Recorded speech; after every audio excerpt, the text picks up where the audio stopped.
A young driver's moment of hesitation may have been what led to a driver's education tragedy in Orange County. CBS 2's Lou Young says the village of Goshen is just beginning to comprehend the loss of two teenagers. With flags at half-staff, a police officer in Goshen kept prying eyes away as friends of the dead teenagers sought counseling. The school superintendent here says he remembers seeing instructor Julio Anglero with the driver's ed students before they headed out on the fatal practice drive. That was where he stood, and the kids all sat around here. And this was where the instructional part of it was, and they went out in the parking lot, got in the cars, and they did their driving lessons. It ended in disaster in nearby Warwick when the car collided with a truck after stopping at a flashing red light and making a left turn. 16-year-old Claudia Krebs at the wheel, the instructor in the front passenger seat.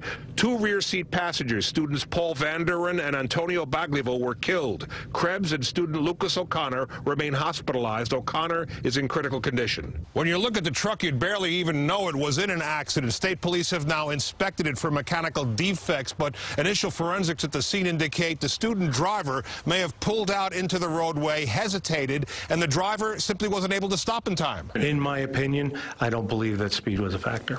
Because of the skid marks? Because of the length of the skid mark. The truck wasn't pulling a trailer, and the lack of weight on the rear wheels, we're told, made it difficult to stop suddenly. 16-year-old boys.